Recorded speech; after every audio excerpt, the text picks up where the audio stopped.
Hello, everybody, and welcome to Planet FPL, the world where everything revolves around Fantasy Premier League. My name's Suj. And my name is James.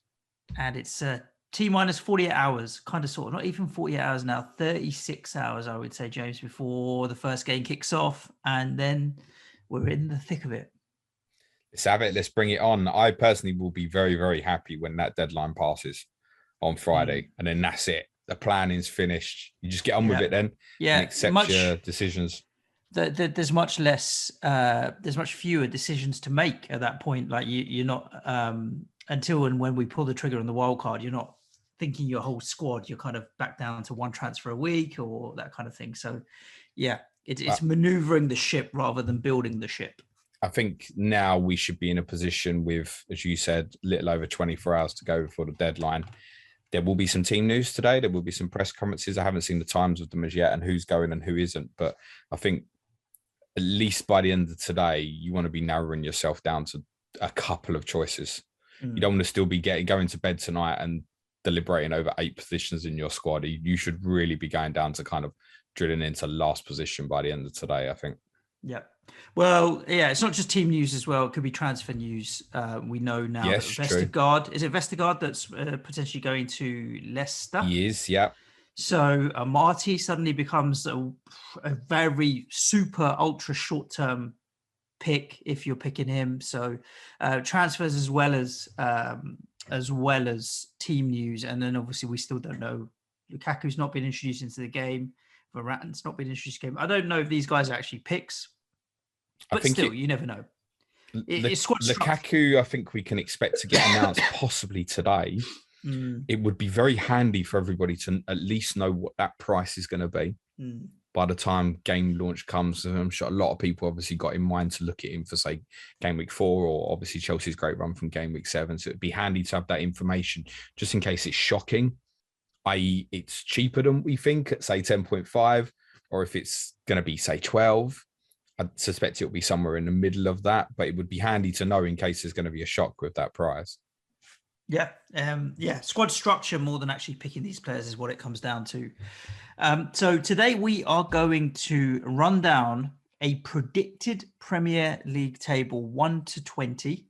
And it's not just James and I that have put together the predictions. It's all of our correspondents. It's actually it's got nothing to do with us. Yeah, so, it's all off the correspondence.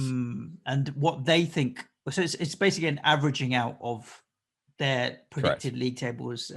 There's just over 20 of those guys, 25 or so now, really. So 20 is 26. 26 blended together into one league table. Picked from 25 different teams to West Brom, obviously, Gemma and Harrison. So you're getting one opinion from different clubs. There's not like a bias in there where you got 4 Man United opinions and 1 Liverpool opinion. There's one opinion from everybody. And then essentially you've got 6 neutrals from the Championship as well, which gives us an overall average of a league table. I don't think this is going to give up any surprises, but it gives us an idea and some debate in terms of team strengths. We're going to go through some stats, which is a very unusual thing for us. I've been digging in and doing some stuff. Shout out to a few people. I've nicked some stats off. Scout, Hub, Big Man Backer from the Wire. I nicked some brilliant stats off of the Championship promoted sides and a few others that I've nicked from, but those were my main sources in terms of statistics. Nice. So starting with top of the table, I think that the correspondents will have predicted Manchester City to win the league. How many of them out of 26? 20. 4. Only 4? No, 24, you plonker. 24. That's like 4? That doesn't work. Yeah, I was very surprised it was that high. I think it's going to be. I think Chelsea are going to win the league. Worth saying, just as a point, I don't suppose this would have changed too much for many people, but all these correspondent predictions were submitted to myself over the weekend. So it doesn't mean that some of them haven't changed their mind from then to now, but yeah, the majority of them think City are going to win it. One of the things I've done with looking at stats is I've looked at 2 periods particularly. One is I've looked at game week 20 onwards from last season. So that's the second half of the season, essentially. And I've also looked at game week 30 onwards. The reason specifically game week 30 is that was between 29 and 30 was the last international break. So that's why I've looked from 30. From 30 onwards, everyone played 9 times, except Villa and Everton played 10 times. So I wanted to highlight something for you, which is really interesting. And again, one of the things I've tried to do with some of these statistics is give you one view for something and one view for another. And the first thing I'd like to ask you, Suj, is who do you think City's top scoring FPL players were? The 2 last season, in the second half of last season. Oh, the second half of last season. So we know Edison had the most overall in the end in the second half. So it's from game week 20 onwards. Diaz? No. Don't worry, we're not going to do too many guessing games here because we're on a time budget. I feel like the first half was easily Stones and Gundo.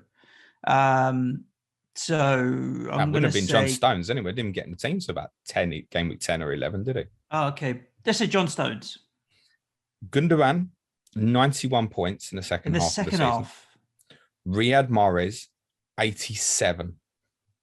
Okay. Now, here's the interesting bit. Last 9 game weeks, Gundogan, 15 points. Riyad Mahrez, 16. So it was that game week 20 to 30 window. They went mental. Is when they really went for it. Yeah, I mean, it's that timing, isn't it? Everyone was jumping on Gundo when he was so cheap and banging in goals. I didn't get on Gundogan at the time, so missed out a lot of points there. But that's where you've got to be interested. So when someone gives you stats, are they giving you the other side of that as well? I've not done that for everything here. For example, it's difficult to find some negative trend examples from the second half of last season. You should be aware of that when you see a stat. What does it mean? What's the bigger picture? So there's one amazing stat there for Gundogan and Mahrez, and there's one really bad one. Now the caveat, of course, to the end of last season, he's obviously involved in the Champions League, and it changed the team very, very heavily. Those 2 players, I think, are highlighted because I think there's a growing opinion for both of them. With De Bruyne's injury, Phil Foden's injury, De Bruyne, we don't know how long he's going to miss. He hasn't totally been ruled out yet of the weekend, but I think it would be a big surprise if he played. Foden, we know, is going to be out to at least the other side of the international break. So Gundogan and Mahrez suddenly looked, and you have to be cautious using this term. Hello, Johnny Pringle, our Man City correspondent, nailed. At least for the start. It would be a shock, I think, if Gundogan or Mahrez didn't play in game week 1. Yep. Where are you at with City players? I have none. Can I just add something, James, before I ask that question? So what you said there about 2 sides of the coin, I want to give this book a plug because I've never done it on a pod. And it's by a guy called Ben Goldacre. And it's called, I think you'll find it's a bit more complicated than that. And I reckon every FPL manager should read it. Because it's not about FPL in any way, shape, or form. They won't bother them, mate. He basically just looks at, you get these ridiculous headlines. Eating bananas will increase your chance of cancer by 50% or something dumb like that. Right? You get all these ridiculous headlines. I might cut that into the intro. Would that be dangerous? And it just goes through probably about 50 or 60 random stories from all different things, from like health and education. It's like fish oil makes children 5 times more likely to pass their exams. And then it just literally is like, stop. I think you'll find it's a bit more complicated than that. When you dig into looking at, geographical areas and age groups and the other variables that were involved in the decision-making process, you're like, actually, all right, fine. That headline stat or that headline bit of data needs so much more understanding. So yeah, anyone that is into reading or listening to audiobooks or whatever, just listen to it. I think you'll find it's a bit more complicated than that. It's a wicked read. It's really good fun. I have no City players in answer to your question, James. Could anything happen over the next 24 hours that made you consider one? Yes. So the players in my squad that are at the moment are Marty, Jota, Barnes. And it's interesting that there are 3 of the players that I have in my squad that are not what I would consider template, i.e. not in the highest 10 owned players in that position. So Jota to Gundogan is straightforward for me if I want to go a little bit more kind of safe with the City asset. That's the only one really that I'm looking at the moment. But if something suddenly come up like we heard today Salah's out injured or Son's out injured or whomever, does that bring like a Morris to the table for you suddenly? Son being out injured brings Morris to the table because of they're very similar in price. Yeah. Morris is on the fringes for me at the moment. He's close. I'll make a I wasn't decision impressed today. with him very close. in the Community Shield. No, but I think it felt like he was just trying too hard. I think to refer back to that kind of second half of the season data versus the last 9 game weeks, I think we know what the reason is for the last 9 game weeks. He barely started during that period. So I know that at the moment the start's probably there and he's capable of explosiveness. I think if I could say to people now, Riyad Mahrez would start every week, he'd be in a lot of teams. Correct. And it looks like he probably will be for the first few weeks. I haven't ruled that out because I think back to what Pranel said to us first podcast of Content Creator Week. We said obviously about making his money on Man City. And you think actually there's an opportunity there with Mahrez possibly. So I haven't ruled him out. The other one is Jack Grealish. I have $1 million in the bank at the moment. So Barnes to Grealish is very easy. The only thing that is making me want to go to Jack Grealish is how quickly his ownership is rising. He's at 27% now, third highest owned midfielder and on the rise. Like say in the next 24 hours, he was to get a massive spike in ownership up to 30, 40%, let's say. I'd have to look at it and think, wow, okay, at that price, I can afford to go with the herd. I won't start with Grealish. Yeah, nor will I. I'm unlikely to, but if the ownership crept that high, it could be dangerous. I think he'll start. So the thing for me is that's important on him is I'm really not sure where he's going to play at the second, which gives me enough doubt. Second in the table, James. Off you go. Well, I think they predicted Chelsea. Yes, you're correct. I would have predicted the top 2 the other way around. Yeah, Chelsea. The only other votes for Chelsea to finish, for anyone to finish first, was for Chelsea. Half the correspondents think that they will finish second. Everyone in the top 4, obviously. Ted has gone rotation FPL. He's gone for second. No midfielder created more chances in 2021 than Mason Mount with 53, which is interesting. I think it's one to keep an eye on. Because and Mason Mount's probably not going to start in game week 1, so it's not a consideration, and it's probably why he's not being spoken about. But actually drilling into the numbers a little bit, his consistency is extremely good, and when people begin to look at him, they're going to begin to look at him as a differential. And the one thing with him is you feel like irrespective of position, he's going to be in that team.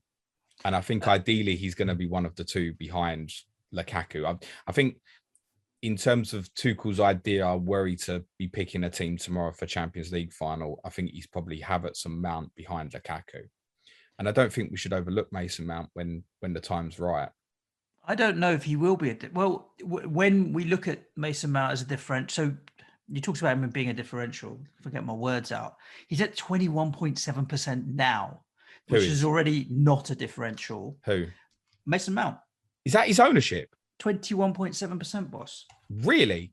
Can I be honest with you? I've never looked at his ownership because I've never considered him because I just don't think he's going to play game week 1. That's big. He fits in that same box of all the England players, mate, like Luke Shaw and all of that with Sacco with crazy high ownership.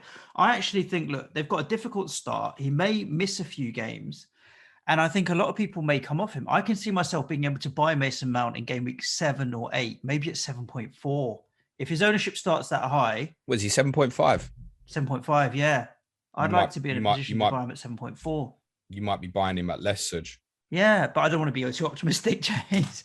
But I do think if he starts that high and he's not in the team for the first week or 2, and people think, I can't tie that much money up in him, I need to move it on, he could drop. And I'd lap that up all day long. If I could pick him up a little cheaper than 7.5, I'd take it. Yeah.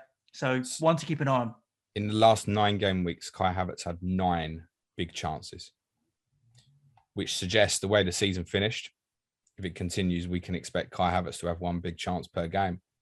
That's very decent at his price, right? 10 attacking returns in 1,500 minutes. So you'd be looking at 22 attacking returns in a full season. It's decent. Well, that's why a lot of people are going to start with him, particularly as the game week one guy. I think, and I must profess, I didn't watch any of the Super Cup final last night. I think he played 120 minutes, didn't he? Some of the reports he missed the penalty. Some of the reports I read suggested he was absolutely shattered at the end, and that would be a little bit scary for people who are looking at Havertz as a 1 week punt to suddenly see him playing 120 minutes, midweek, less than 72 hours because they play 3:00 Saturday. Would be a little bit concerning. I imagine because of Ziyech's injury as well, that it'll probably still start. But I also wouldn't be surprised if Chelsea got the game won by half time, for example. I wouldn't be surprised if they hooked him at half time, honestly. So I think he becomes a really dangerous one for those who were looking to go 1 week and then off. In terms of the second half of their last season, there's a lot was made, obviously, of the defensive numbers. 11 clean sheets from the second half of the season, only 13 goals conceded, 5 of them to West Bromwich Albion, remarkably. So it's only 8 conceded if you remove that anomaly. And that's why I think there's I wouldn't say a growing feeling, but there's a feeling amongst many not to overlook having one at the start of the season, even with that really difficult kind of game week 2 to 6. And the one I wouldn't rule out, but I can't see me going there, is Rudiger. Same for me. At 5.5. And it's not that I think he's a better asset than a Chilwell, for example. I don't think Ben Chilwell will start for Chelsea on Saturday, personally. And then there is literally no point in starting with that, in my opinion, with what's to come in 2 to 6. Rudiger, I know, is going to play every game. And it's a no frills, don't get me wrong. But he'll get the odd attack in return from set pieces. He'll get the odd bonus points as well, because obviously they pass the ball for fun at the back. He also drives with the ball, which means he's the sort of player that's capable of the fake assist, basically, i.e. giving the ball to someone 30 yards from goal and they put it in the top bin, right? Because he does run with the ball high up the pitch. As Piliqueta, when he plays, very similar on the other side, actually. But I think Rudiger would be the only one. I can't see me starting with a Chelsea player, which is, and I think probably the same with Mahrez, which is mad, isn't it? When you think about it, 2 teams were in the Champions League final in May, and we're saying possibly no players from either of them. It's more about timing, though, and some of the fixtures, I think. Yeah. Any Chelsea for you, just Rudiger? Rudiger's the only one under consideration right now.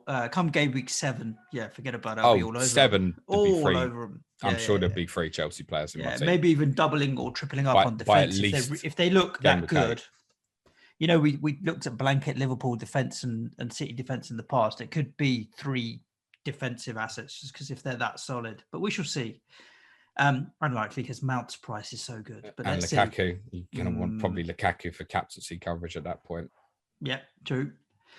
Third in the table, Liverpool. United. Okay. I'm in agreement with that. I think United will be third, but I expected them to go with Liverpool.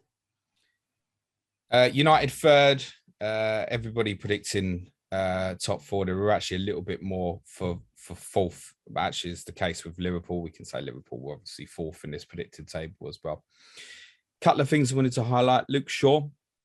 Most chances created of defenders in 2021 with 56, but only 5 of them big chances. So again, what are you looking at? So Trent was 11 big chances, right? Luke Shaw's nowhere near that. But actually, in terms of chances created overall, Luke Shaw more than Trent Alexander-Arnold in 2021. And that's why a lot of people can't get past him. Because I think, like me, my instinct all the way through has been the ownership's too much. The ownership's too much. I have to fight against it because I think he's someone who'll drop in value, and he may well do actually. But looking at some of the data as well supports the idea, I think, of starting with him. Their first 7 fixtures are decent. They're not magnificent, but they're decent. They're on a good kind of par where you'd expect United to do well. Alex Telles is injured, so there's not really a doubt about him playing left back. Luke Shaw's almost definitely going to be in for me now. But yeah, again, careful with what you're looking at. 56 chances created 2021, but only 5 of them big. Also, I wanted to highlight something on Mason Greenwood. So his non-penalty XG of 5.8 was the highest of Manchester United players in the second half of last season. Higher than Bruno Fernandes. However, non-penalty XG. Okay, yeah. So XG not including penalties. However, when you include the penalties, Bruno Fernandes overall XG is 7.3. What if Man United don't get any penalties? Does that tell us that over a real sustained period there, and obviously Greenwood wouldn't have played quite as many minutes as Fernandes, does that tell us that Greenwood is a great alternative to Bruno Fernandes? Because Mason Greenwood is right on my radar now. No, for simple reason for me is I cannot trust Mason Greenwood's minutes. For the minutes that he plays, sure, I think he'll do fine, and I like him a lot as a striker, as a player. I think he's a top draw. If you said to me today, now James, over the season, Mason Greenwood will get 3,000 minutes. He'd be in even probably 2,600, 2,700 minutes. He'd be in straight away. And I'd leave him for the entire season happily. So what's to say that you won't? There's so much talent there, mate. So much talent. Someone like Mason Greenwood is probably, if you're starting with him, and it might be that I do now, he's not long-term thinking. He's short-term thinking. It's looking at it going Leeds, Southampton, Wolves. And obviously, as I've discussed previously, if I don't go without Bruno, in fact, I'd say now I'm not going to go with Bruno. Game week 4 is a problem. Does Mason Greenwood offer me a great alternative in game week 4? Now, to know that he's going to play in game week 4, obviously I can't. But if you look at it for this weekend, Cavani's been given an extended stay away in Uruguay. He's not going to be involved. He hasn't even started training with them yet. Rashford's had the operation, so we know he's out for a couple of months. So it probably leaves them at the weekend choosing 3 from Greenwood, Martial, Dan James, and Jadon Sancho. Now, Jadon Sancho, I don't think will start this weekend, but I think possibly does by the time game week 2 comes around.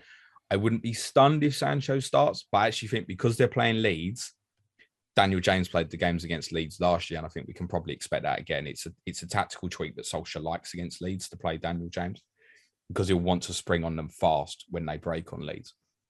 Not that Sancho's slow, by the way, but James is so direct and actually a little bit erratic in what he does on the ball. So that to me tells me Greenwood off the right, probably Martial central, and James to the left. Now, if we're bringing Sancho into that in the next couple of weeks, you think that's Greenwood coming out? Mm-hmm. Yeah, rather than Daniel James. Yeah, well, I would just see Sancho playing on the left for a little bit. It's not that Greenwood can't get the minutes. I'm just not going there, mate.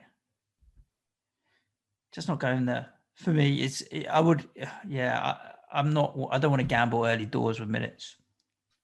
That's fine. Not with Mason Greenwood, anyway. Jota, I'm more likely to want to gamble on the minutes, for example. That's my risk. It's a similar gamble. I mean, the same price as well. It's similar a similar gamble, isn't it? Yeah, and Harvey Barnes is in that. Well, he'll play the minutes, but he's a similar price. So for me, if I had to pick 2 from Jota, Greenwood, Barnes, I've picked Jota and Barnes. I don't think there's much in it, mate. So, I mean, Jota's great first 2, but then actually if you go first 4, it's probably quite close. I think if you go first 6, then Jota, but then I don't think with Jotas and Greenwoods, I don't think you can look far till you've got more information. Correct. Supposedly, Roberto Firmino was brilliant in the friendly he played for Liverpool the other day as well, which I think has made Jota owners a little bit nervous. Let's talk about Liverpool a little bit.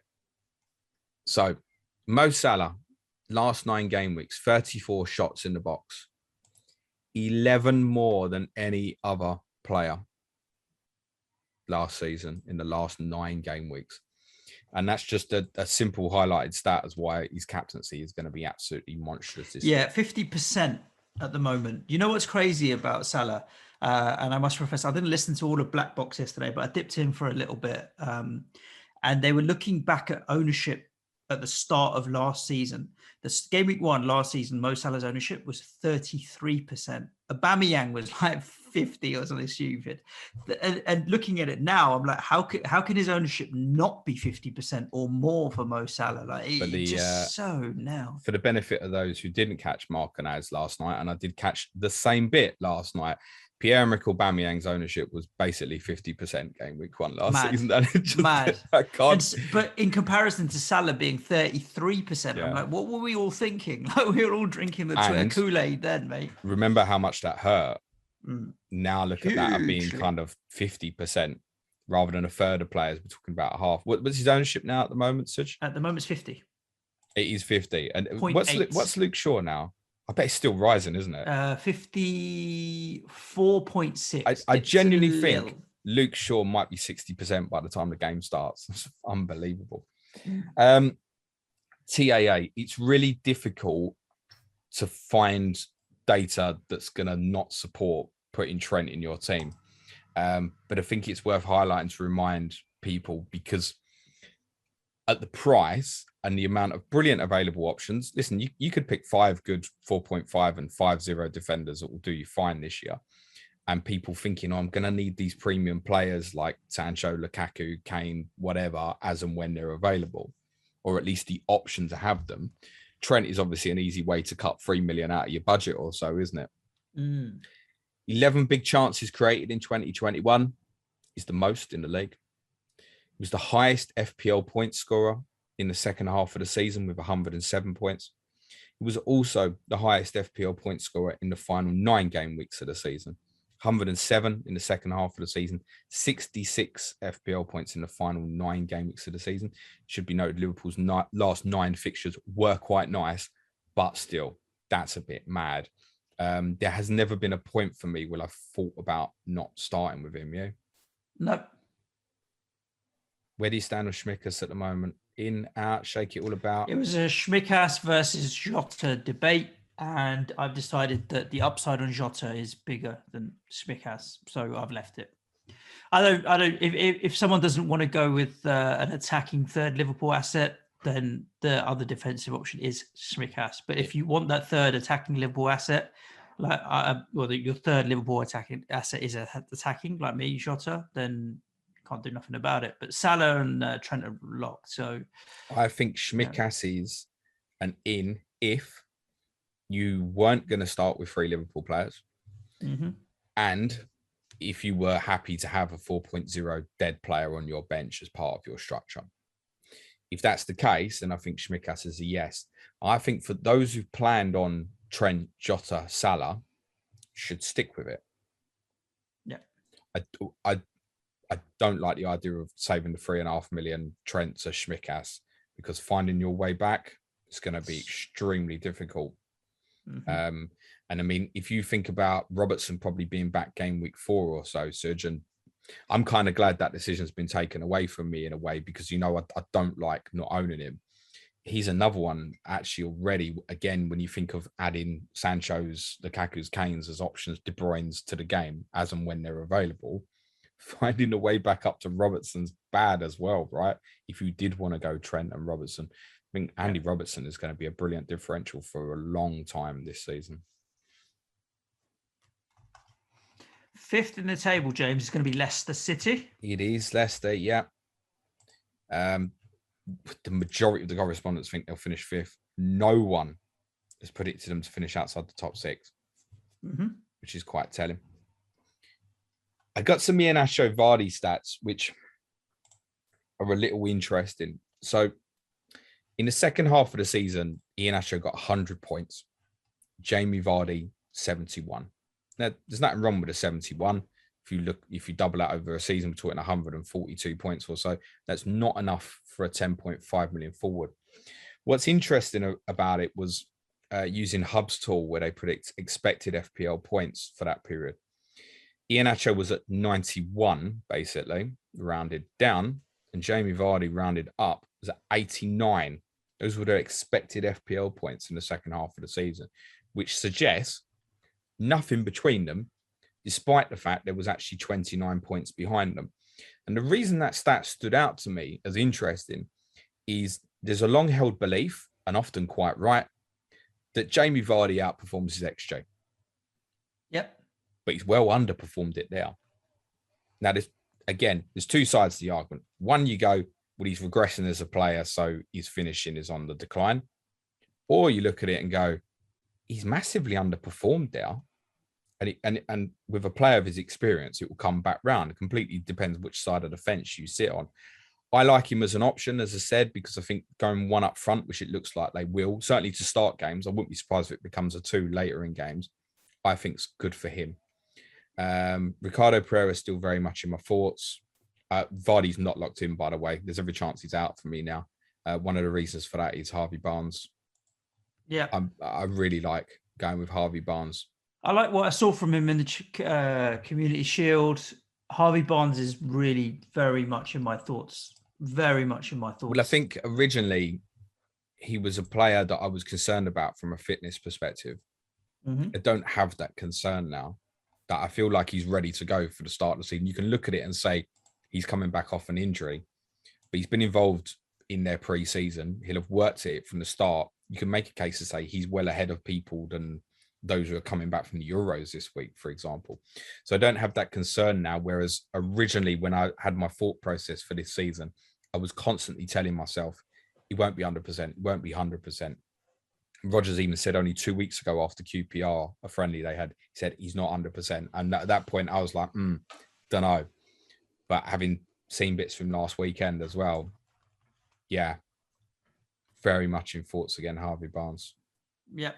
Marty's now a dangerous one for people. Yeah, I'm swerve it just because I don't want to give myself a transfer pre-booked in for a 4.0 defender or a dead squad player. I don't know at the start of the season. Vestergaard at 5 at Leicester could become interesting.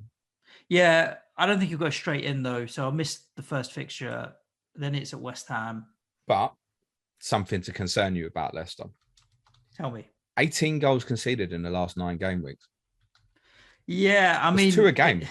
They did it at the previous season as well when they dipped away and threw away the top 4 spot.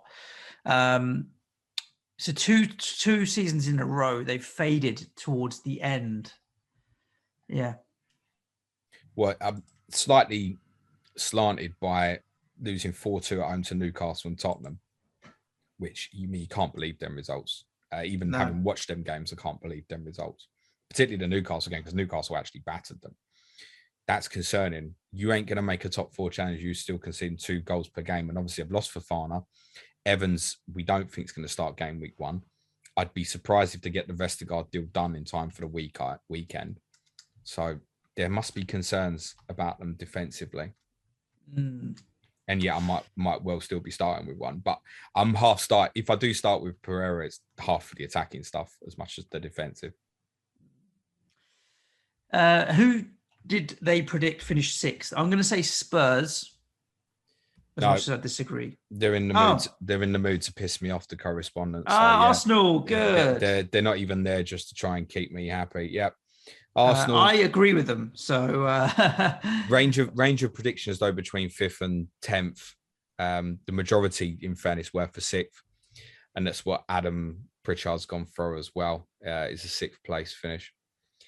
Least headed attempts, second half of the season, probably doesn't surprise us with only 22, but that's like well under half of Burnley, for example. Some alarming stats in the last 9 game weeks. So I know there was a lot of feedback actually to something Mark and Az had done defensively, comparing Brighton and Arsenal stats about a month ago. On Ben White being a better asset at Brighton or at Arsenal, and it looked like he probably came out better at Arsenal. But one of the things to temper with that at the time was the fact that Arsenal's last 9 fixtures were quite good. I mean, they had Liverpool first, but after Liverpool, they had a really good running. Although, you have to say as well, obviously, they got to the Europa League semi-finals, so there was some distraction going on at the time. But I looked at some of their attacking numbers in the last 9 game weeks, and it doesn't make good reading. 16th for shots, 16th for shots on target, 16th for shots in the box, 16th for XG, 15th for big chances. Now, in that period, they played all 3 teams that got relegated: West Brom, Fulham, Sheffield United. There were some good fixtures in there, right? And again, we know, yes, they had half an eye on the Europa League, but that's a little bit concerning. In terms of who performed well for them in those last 9 game weeks, Pepe obviously had a couple of little hauls towards the end, finished on 53 points. Arsenal's next highest FPL point score in the final 9 weeks was Rob Holding with 31. Rob Holding's unlikely to start for Arsenal this weekend, by the way. And that makes me think Pepe kind of falls back into he falls into a category, I think, with like Havertz. Are you looking at it for 1 week and come off as a possibility? There's less security about his minutes as well once Bukayo Saka's back up and running properly. Could he kick on this year, Pepe? I wonder if it'd be an interesting one, particularly when we debate sort of Arsenal's big fixture swing in game week 4. Ben White, Smith Rowe, I wouldn't rule out my thinking. But the closer it gets, I might start with none of them. Ben White, I think, is good value at 4.5. You just leave him in. Arsenal are never like hideous defensively. They will keep clean sheets sometimes, flat track buddy type situations at home, particularly, I'd like to think. So Ben White's not a bad shout. Pepe is in that same price bracket as Mason Mount, Jota, Harvey Barnes, and so on. So if he's on fire, I think I would get on the Pepe train relatively quickly to try and ride it, because I think he's streaky, or has been streaky in the past. So I think he's easy to get to. Definitely keeping an eye on it. 7th was Spurs. Again, range of predictions between 5th and 10th. Majority were for a 7th place. Heung-min Son. He's going to be in mine. I'm very happy to say that. I've been saying it for weeks. I understand why people have doubts. Obviously, the Harry Kane situation. Also, even if Harry Kane goes to Tottenham by a replacement forward, you would think he's highly likely. So where does Son play? Well, I think it's fairly clear that he's going to play through the middle at the start. And I found some interesting numbers from the second half of the season on Kane versus Son. So Harry Kane had 17 big chances in the final 19 game weeks of the season, to Heung-min Son's 5 big chances only. Harry Kane had double Heung-min Son's shots total. That doesn't surprise us so much. Yet there were only 11 FPL points between them. Because he's a midfielder. There's part of that, yeah, but actually, if you look at that, Kane had 17 big chances to Son's 5. There's 2 things that stand out for me on Sonny. One is he's a magnificent finisher. The second is, I think we can expect that big chance total to increase while Kane is obviously not in the team. If Sonny got a stretch playing centre forward this season, my honest opinion is he will be absolutely dynamite in this game and capable of matching anybody. Because he's such a good finisher, he's someone who's naturally going to outperform his XG. If he can get the big chances ratio up, he will do extremely well this season. His ownership is low, in my opinion, 21.8%. Low. And I think the main driver of that is Bruno Fernandes. I think people have got, if they've got Fernandes and Salah, it's hard to find the money to get Son as well. The majority of teams, there's very few that have both Fernandes and Son. Oh, so I think you might be surprised. I think in the ideal world, people would go Salah, Fernandes, and Son. And a lot of people will make that happen. I don't think it's a lot. I think it's going to be a small number. I think someone will tweet me later and tell me the combined ownership of those 3 as it stands. Yeah. If Live FPL Net or familiar sites like that have got that data yet, I don't know if they will have it pre-season. But I think, yeah, I wouldn't be surprised if the combine's like sort of 5% or so. So. 8th. Aston Villa. What? Fair play. They've invested heavily. So again, there's a little bit of an influence in this. I think in the fact that these predictions were sent in to me over the weekend, so it's right fresh in people's minds of obviously the Danny Ings story. At the time when Dia was fit, Watkins is fit. We're not saying they're ruled out for this weekend, by the way, but they're doubts at the moment. So a few things stood out for me on Villa. I looked at some of their defensive record across 2021. Expected goals conceded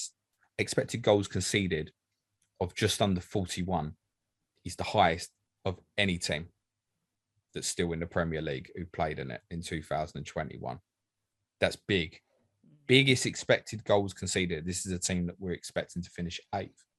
Now, why that's relevant for FPL is it made me want to check over the same period if Emi Martinez had still been outperforming Sanchez, Meslier, similar players. So Martinez got 94 FPL points over that period, 10 more than any other goalkeeper, 10 more than Meslier, 20 more than Sanchez. So despite the fact Villa had the highest expected goals conceded, Martinez got 20 more FPL points than Sanchez. It's equivalent of obviously slightly more than 1 point a week. That's quite big. It's a lot of save points there. The reason is exactly that. Villa conceded 325 shots over that period, which is the highest by a way of those that are still in the Premier League who played in it in 2021. So it's got me thinking. Emi Martinez is close to me. I may well start with him, Suj, because I just think the ceiling of him versus Sanchez is so much bigger. I know that Brighton could keep more clean sheets than Villa. I know that Sanchez is a 6 or a 7 pointer, and that's probably the limit on it. I know that Martinez, when he has a good day, is fucking 11 pointers possibly and stuff, right? And that's what I'm debating. Is that 1 million extra worth it? Think back to the stats we did with Lee Jackson on Friday's Correspondent Week podcast, episode 15. And when we broke it down, it was hard to make a case to go against Emi Martinez. So I haven't ruled it out. And one of the things I think to consider about Villa is they've got a changed team with Ings, Buendia, Leon Bailey coming in, Grealish leaving. But the back five is set. Back 6-7 if you include David Luiz and McGinn. They're spot on. Luiz is probably not going to start the season because he went to the Olympics. They're actually a little bit more solid when Nakamba plays, in my opinion. But Nakamba finished the season with them anyway, last couple of games. So you're right. The back four, Target, Mings, Konsa, Cash, in front of Martinez, put John McGinn in the team as well, is the same in front. So can we expect Villa to have similar defensive numbers? And can Emi Martinez provide miracles for him again? Because if Emi Martinez has a bad season, if that data continues, they won't be anywhere near top half. Massively, mate. Massively. So it's interesting. Difficult to look at the attacking data because we've obviously got attacking players in and we're not sure on the system. Just want to add a point on Danny Ings because there was an interesting quote from Dean Smith that was released yesterday saying that he has no intention of playing Ollie Watkins in a wide position. Yeah. So it's got people, wait, is it Ings or Watkins? Well, no, I think it's both. And I think the most likely scenario is we are probably looking at a 4-2-3-1 that has flexibility, a Leon Bailey probably hugging the touchline and coming inside, a Buendia possibly wide who will naturally float. I think we got Danny Ings at 10. And I think there's periods where Ings will go in behind or Watkins will run into a channel. But Danny Ings has played this role for Southampton for a long time where he drops short. He's done it with Che Adams for a long time at Southampton. So it won't be nothing new to Danny Ings. So I think if Watkins is past fit, we can expect Watkins and Ings, I think, both to play through the middle. Now, there is a possibility that Dean Smith might judge Watkins as a wide player as not being left of a front three in a 4-3-3, for example, which would be a little bit concerning. But this is a position where people do well in, right? Mane, Kyung-Min Son. So it wouldn't be the worst thing in the world. I think a lot of people, it's the injuries finally killed the Ollie Watkins, and it does feel like the 0.5 extra for Danny Ings, knowing that he's fit at the moment. But he's the most owned forward in the game, and he's locked in for me. Is he the most now? Yeah, defensively. I've got shot, a million shot up from nowhere, mate.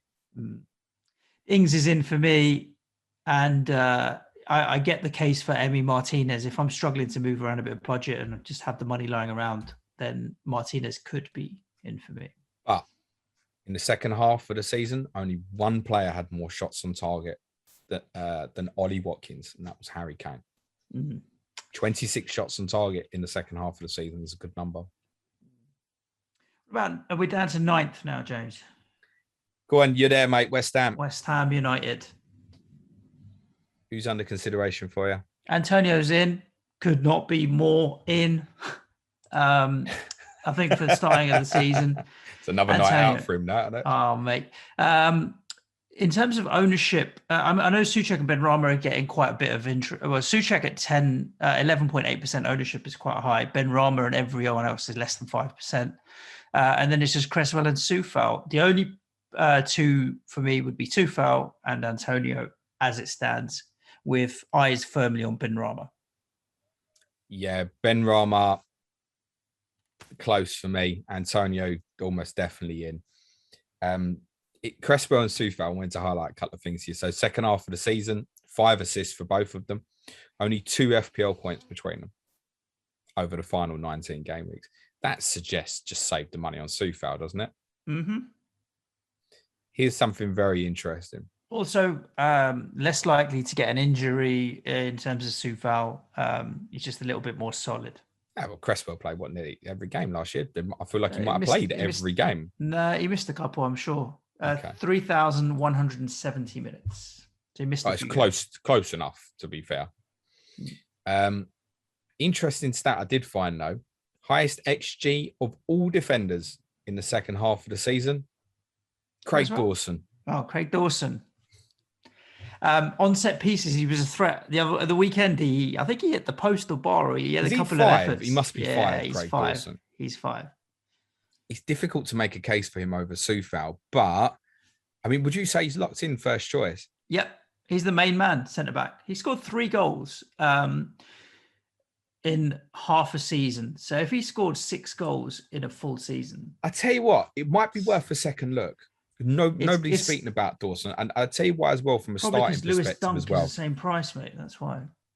No, I get that, but if you want specifically a West Ham defender, and it's worth saying, what did we say? 1 clean sheet in the final 13 or something? Yeah, doesn't fill you with great excitement for it. Newcastle first game, likely to have third choice keeper in goal. But no, by the way, there's nothing wrong with Freddie Woodman. He's going to be a very good goalkeeper. Leicester game week 2. Well, the last time I saw Kasper Schmeichel in a Premier League game, he was punching the ball into his own goal. Palace game week 3 last season were horrific at defending corners. Southampton don't have a good goalkeeper either in terms of dominating the penalty box for game week 4, unless Fraser Forster plays. If it's McCarthy, that I think they defend set pieces differently depending on who's in goal. I bet you Dawson scores in the first 4 game weeks. Yep. And Leeds in game week 6 as well was a problem for Leeds last year as well. I bet he scores an early season goal. I wouldn't be surprised in the first few weeks Dawson outscores both. It's interesting that. Yeah. But you're not going to buy Dawson anyway. Leeds are in 10th. That's fair. I think Leeds is fair. I mean, there's assets all over the place with Leeds, isn't there, that you could consider. The 3 midfielders, Rafinha, Dallas, Harrison, all good. Bamford, solid as you like. Luke Ayling, also solid.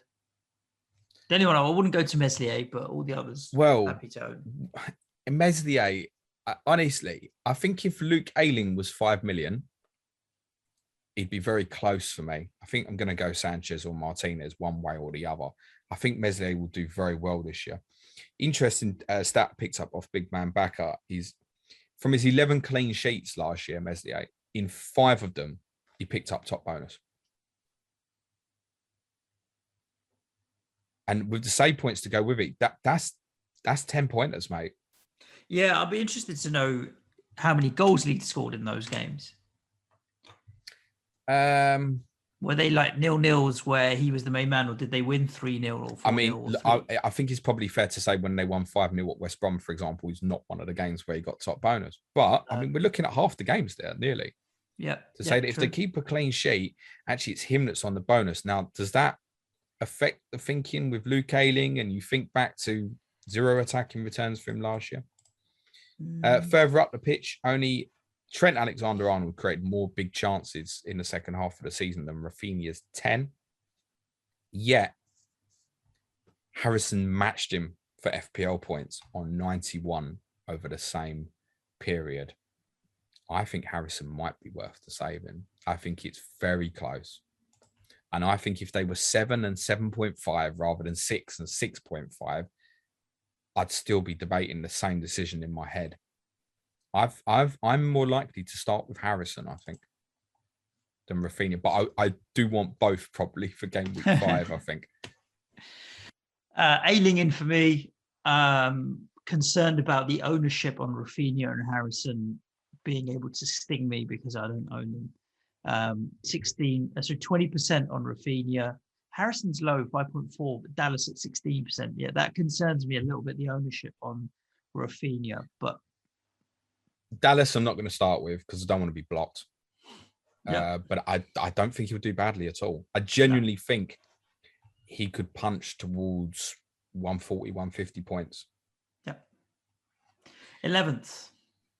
Everton. Okay. Possibly somewhat influenced by listening to Correspondent Week podcast with Spirit Blues, but also probably influenced by lack of signings, injuries.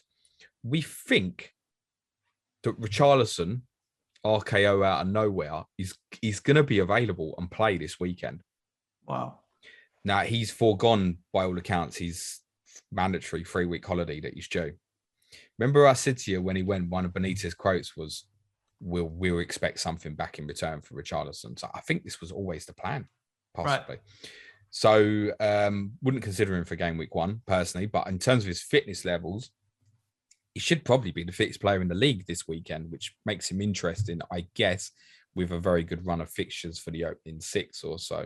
The rumours are DCL might not play. Well, DCL hasn't played a minute of pre-season. Toe injury, apparently. Now, I think he's one where if he's fit, he'll probably play. I think they would just throw him in. But there's enough doubt there not to start with it at the moment, unless Benitez comes out and says, yeah, look, he's fit, he's going to play. I doubt he will make it that clear, to be honest. So the attacking boys for me are a no, but you should be aware of that Richarlison might suddenly be straight back in the team. James Rodriguez, Everton are trying to get rid of his wages. They basically can't afford to buy anyone at the moment. The point to note on Richarlison is I wouldn't be surprised if he starts the season quite well, and even as early as kind of by like game week 8, 9, 10, he needs a break. They'll have to give him a break. Like, I would like to think perhaps they've got something arranged with Brazil where they're saying, look, he played for you in the Copa America, he's played for you in the Olympics, he's not going to the international break in the next 2 or something like that, to give him some sort of a break. Perhaps they might look at Burnley game week 4 straight after the international break and go, okay, look, we'll give him 2 weeks off over that period or something like that. I don't know. So otherwise he's going to burn out. There's no way he's going to play 38 games this season. Only Crystal Palace, West Brom and Sheffield United took less shots and less shots in the box than Everton in the second half of the season. And he had Richarlison and Calvert-Lewin for most of that.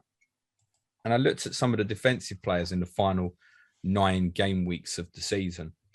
Seamus Coleman outscored Luca Dean actually 49-45. And as an alternative to Dean, Ben Godfrey was only a point behind on 44 as well. I think we know what Luca Dean's capability is. We've spoken about the consistency. You expect somewhere between probably 8 and 12 assists for him, depending on how well the season goes. Not scored for a couple of years, though. Outside chance he could be on penalties. I doubt it personally. But the closer it's getting, the less keen I am on Luca Dean personally. And he'd be the only Everton player I'm thinking about. Ben Godfrey is at 1.2% ownership and Seamus Coleman at 0.6, whereas Luca Dean is at 20.4. If you were to swing against and pick up one of those two, the downside of Luca Dean doing well is bigger than the upside of one of those two doing well. Probably correct. I'm not suggesting you pick one of the other two. Yeah, Luca Dean is. I think if we get closer, he's more locked for me. If Godfrey had been 4.5, I think he'd have been quite popular. Different conversation. I think it'd been quite popular. 12th. I'm going to say, okay. Who were you going to say? I was going to give it to Newcastle, but maybe because I'm drinking the Newcastle Kool-Aid. Wolves, not a bad shout. Okay. Difficult one, and they're not one, to be honest, and it kind of applies to Everton, Tottenham and Palace as well. We shouldn't look too much at the data because obviously got four new managers respectively. Semedo was Wolves' highest point scorer from game week 20 onwards. And I like him, interestingly, possibly from that run from game week 4. Depending on the system, when Bradley Parker came on with us, we very much thought 4-2-2-2-2. I don't know how many twos that is, probably one too many. They might need 13 players this year. But we now think that a back 3 might be returning. Now, actually, in either system, Semedo's going to get really high because part of the 4 and the 3-2s was that it's really an onus of the two fullbacks to get high. If Marcal gets favouritism over Ait-Nouri, we can't do it in the same way as Semedo, so he probably will get really high, irrespective of the system. So I think he's one that might be interesting, actually, particularly those who are looking at the wildcard game week 4 might come into the thinking. And a really interesting stat I found was that over the last 9 game weeks, Wolves were 5th for shots in the box. Not shots in the box conceded, shots in the box taken. Oh, wow. And didn't they not have Podence and Neto for periods of that as well? I'm trying to remember back to when their injuries kind of kicked in. Podence, I can't remember. Neto was around. I can't remember. Yeah, but I feel like I want to say March, April. Okay. They might have had him for a bit of that. But over the same period, said for 5th for shots in the box over that period. Over the same period, 7 big chances, ranked 20th. Okay. Yeah, make sense of that. 5th for shots in the box, 20th for big chances. Off you go in the last 9 game weeks. 13th was Brighton. Yeah, Brighton is anywhere from 13th to 17th, isn't it? Really, they need to really start converting stats to results. 2 correspondents predicted them to go down.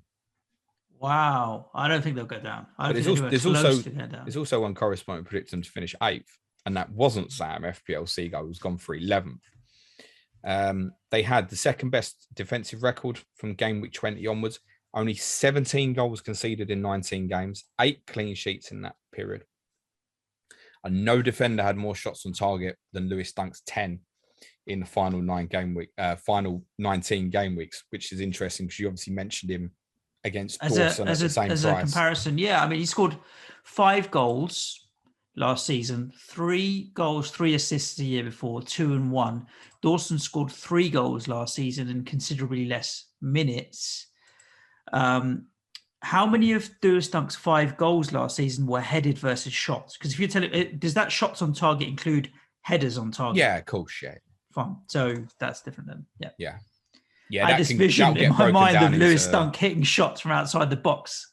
No, it's shots and headers on target, right? Can I just say, I don't want anybody to leave this podcast and suddenly spend their day thinking about Craig Dawson. Like, please don't do that.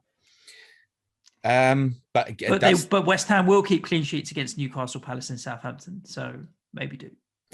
Fucking think so, right? But Brighton, obviously, to be honest with you, Martinez and Sanchez is giving me a headache as much as any other decision at the moment. I think it's close. It's close. Really close. Sanchez, for me, we look at that. 17 goals conceded in the final 19 games. And I've got a 4.5 million gift horse right in front of me. But then you look back at Martinez numbers and you think, oh my God, his ceiling's so big. We spoke about Martinez perhaps having a 20 to 25 point drop off this season and still absolutely be worth the value at 5.5, right? That's a difficult decision I made. I mean, if I go Martinez, I'll stick with him through. It's not a case I'm looking at and going, I'll sell as soon as they hit the bad fixture in game week 4. Because these are if he keeps clean sheet in those games, I'd say he's got Chelsea, Everton, Man United, Tottenham. If he keeps 1 clean sheet in those games, there's every chance he'll land at 20 points or so. So Martinez scored 186. Can Sanchez get 20 points over game weeks 4 to 7? That's probably what it needs. Cheaper. 1 clean sheet for Martinez. It's cheaper. Martinez scored 186 points last season. I think if he'll do well to get 160 to 165 this season, if he did more than 160, 165, he'll have had a solid season. Exactly what I said to you on that podcast. If you could have the guarantee that a 5.5 million outfield player was going to get those points, you wouldn't think twice. They'd be in your team. Sanchez, on the other hand, he scored 100 points from 2,400 minutes and got 10 clean sheets in that time. I think he's good for 13 to 14 clean sheets and will be at 140 to 150 in terms of points. So I only think he's going to be, over the course of a season, 20 to 25 points behind Martinez. That's my calculation. I don't know if that helps you, hinders you, or not, but I think there's 25 points in it.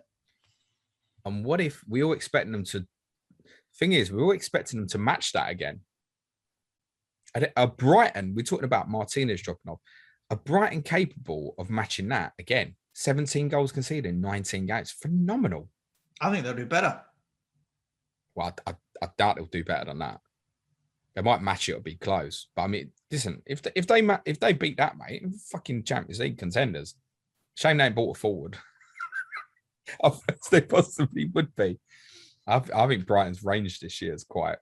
I don't think they'll finish top half because they haven't invested in the front line at the moment. So I think they're going to have the same problems. I'm not sure. We talked about Martinez regressing defensively. Could Brighton as well? Yeah, it's a possibility. 14th, James. Newcastle. Okay.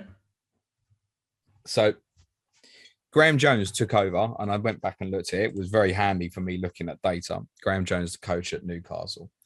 I say took over. Yeah, he took over the team. Was before game week 20, before they lost the lead. So I drilled into Newcastle's data a little bit more since Graham Jones' appointment. Shots, they ranked 11th in the second half of the season. Shots on target, 11th. Shots in the box, 9th. Big chances, 8th. 9th for goals scored. And in the final 9 game weeks of the season, they ranked 3rd for big chances with 27 and 3rd for expected goals. They're the ultimate. We thought they'd end up on the beach and actually did the opposite. They put a shift in towards the end of the season. What's really interesting about those final 9 fixtures as well, during that period of the final 9 fixtures, they played Manchester City, Liverpool, Tottenham, West Ham, Arsenal, Leicester. They scored 3 against us, didn't they? Those are 6 of the 9 fixtures, and those were all in the top 8 or so last year. Yeah. So it wasn't like the final 9 fixtures were easy or anything. They're really interesting, and it's that sort of data that will point people back to Callum Wilson. We've spoken about it before. Yeah, I was going to say best points per game. They are not interesting, James. Wilson is interesting. Well, from an FPL perspective, but Joe Willock, if the deal happens, oh yeah, 6 million. 6 million is an interesting one to look at. Yeah, I wouldn't see me starting him over like a Harrison or so instantly. Callum Wilson not going to be far from thoughts, and their run's all right. I mean, if you look up, they play Chelsea at home in game week 10. The only other really difficult game they have on paper is United away in game week 4. They host Tottenham in 8. They host Leeds in 5. They host West Ham in 1. Like the fixture run, Villa away in 2. The fixtures are not horrendous. I can see why people are going for Wilson. But if it's Wilson versus Antonio, I just want Antonio in the team, I think. Definitely for the start. Yeah, agreed. What are we down to? 15th? Palace. Now again, we shouldn't go over this in too much detail because like Wolves, obviously, and Tottenham and Everton, new managers. 21 big chances in the second half of the season for Palace. Wolves also on 21 in the second half of last season. None of the other sides who stayed up and will be in the Premier League again had under 30 in the second half of last season. But we can obviously expect a new Palace this year, although that new Palace is still likely to feature Christian Benteke in game week 1.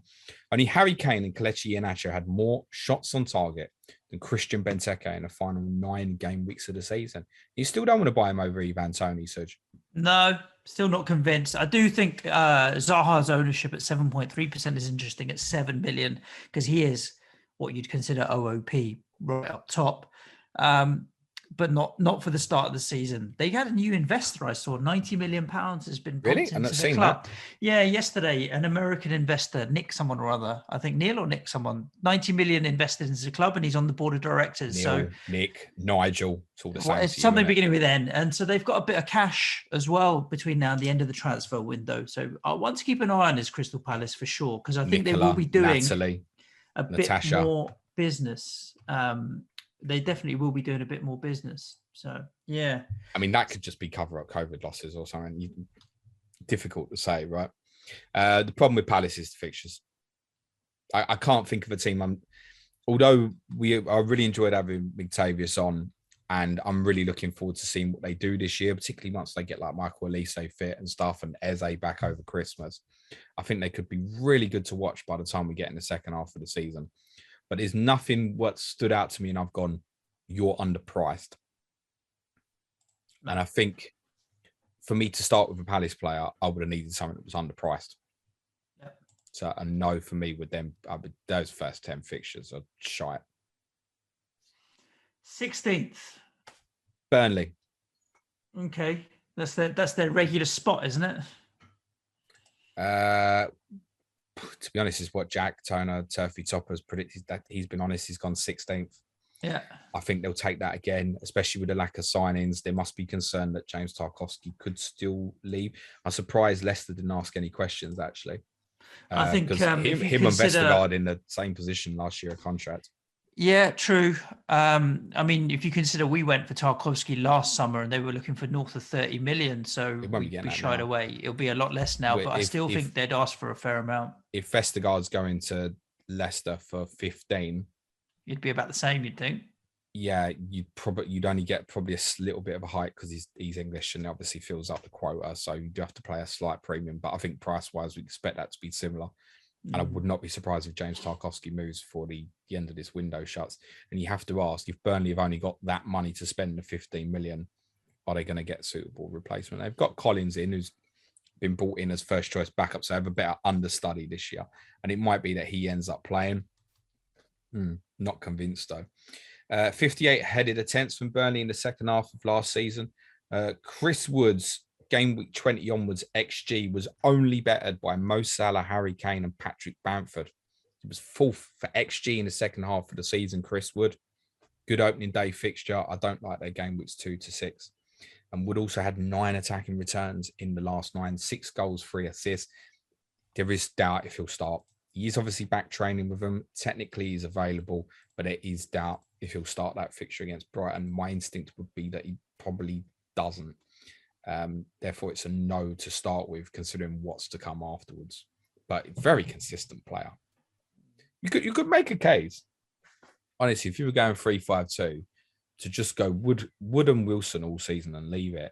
And on paper, you'll think, I've got a Burnley forward and a Newcastle forward. That's grim. They'll do all right. I think so. 17th, I'm going to say Watford. Southampton. Oh, I'm tipping Saints to go down now that this Vestergaard deal has happened. So, yeah, I think they're probably just being kinder, to be honest with you. I think Southampton are in trouble now.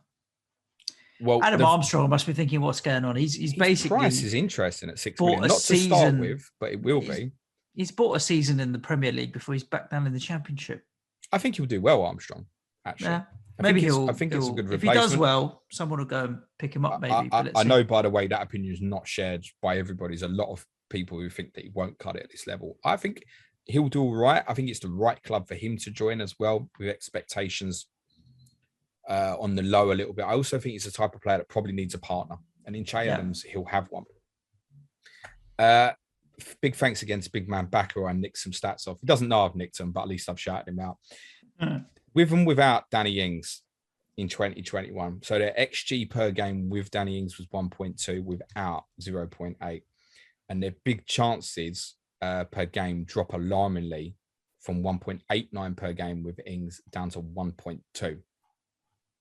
That's a little alarming. Now, Armstrong will possibly fill some of the void, but they've lost one of the most proven strikers in this league.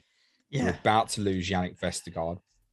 And James Ward-Prowse, who had the highest BPS of any non-defensive player in FPL in the second half of the season, could yet go as well. We don't think so, but if the bid is big enough, I mean, defensively, they've got to be a concern. We've highlighted it before.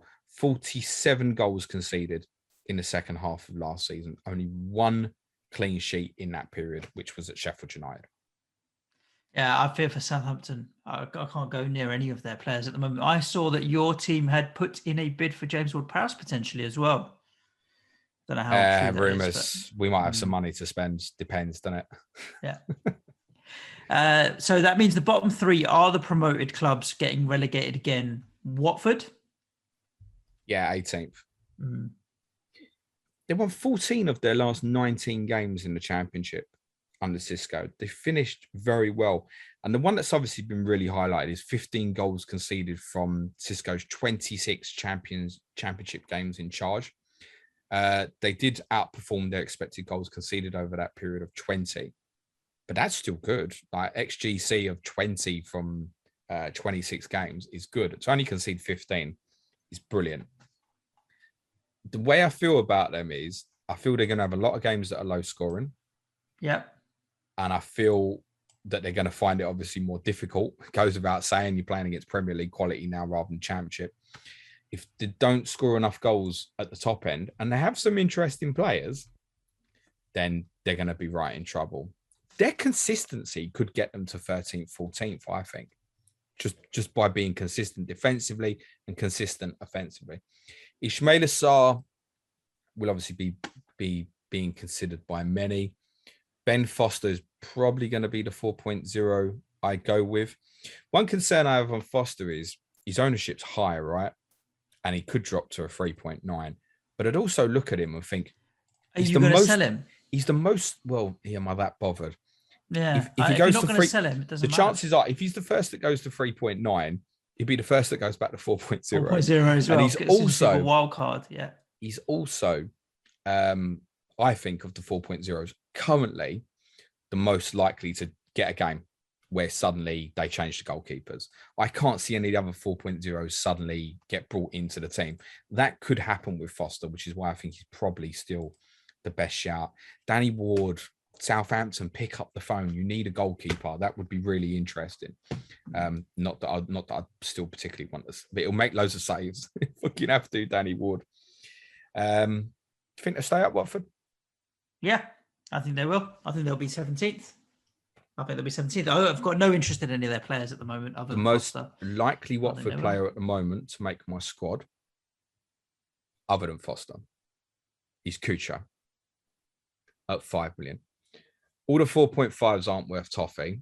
If I want it to be playing and have the option, I like it. I think he's one where he's likely to start. I don't know if that's going to last, by the way, because of João Pedro's fitness and stuff. But if he does well, just being a 5 million forward, when people are trying to find money, it might be that they lean into someone like that. And I'm not sure it can get worse from that perspective. I'm not intending to start him in any game, but I'm probably going to pay a little bit extra for him as a third forward and go 5 in midfield, I think. And he could develop into something interesting. Right. Give me the last two teams. What have we got? We've got, I'm going to say Norwich above Brentford. They've gone the other way round, I'm afraid, mate. Okay. Fair play. Interestingly, only 3 of the correspondents think Watford bottom, 6 Brentford, 12 Norwich. On Brentford first, obviously Tony goal involvement 51% last year, 33 goals, 14 assists. We can obviously expect that to regress, probably by at least half, I would say. But listen, if he gets 16 goals and 7 assists, it'd be phenomenal at 6.5 this season. Brian Mbeumo shouldn't necessarily be overlooked at 5.5 million. 25 goals and 17 assists over the last 2 seasons. Personally, I'd want to pay the extra for Ivan Toney because his goal involvement last year is... One interesting stat I saw is that half of his goals were scored in the 6-yard box. Oh, wow. Poacher. I'm sure that's what I saw. The problem with that is Brentford have got to get there.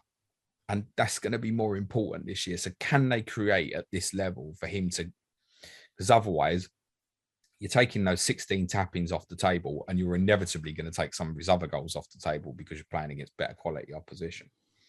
That's the concern. It's Tony or bust for me, I think. On Norwich, I think the simple reason why the correspondents have gone Norwich bottom is Emi Buendia. So they completed, in terms of Buendia's influence, they completed 105 through balls in the Championship last year. Now, for context, the next 2 highest teams, Brentford and Bournemouth, combined for 108. It's only slightly more. But who's going to be playing them through balls this year? Buendia's gone. And it's Pukki's... Yeah. That pass is Pukki's bread and butter as well.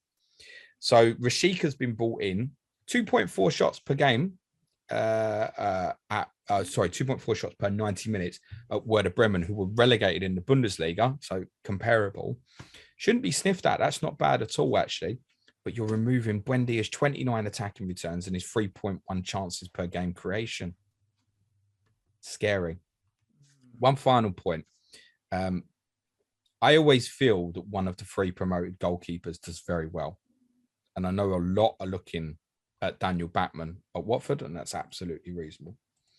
Tim Krul had the highest save percentage of any goalkeeper in England's top 4 leagues in 2020-21.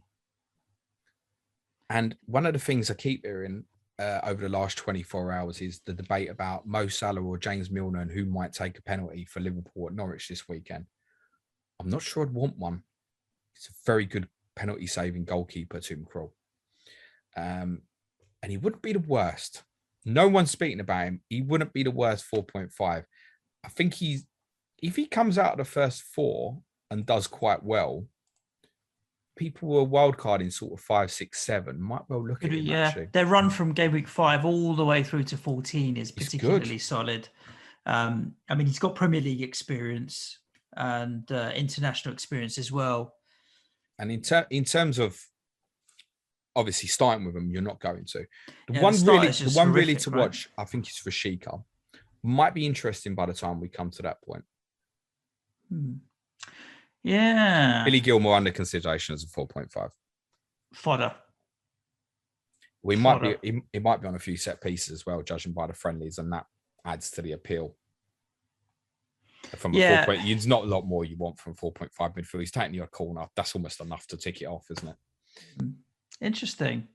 There are a few players that have come into consideration for me that perhaps weren't. I'm not really overly locked in. I need to think.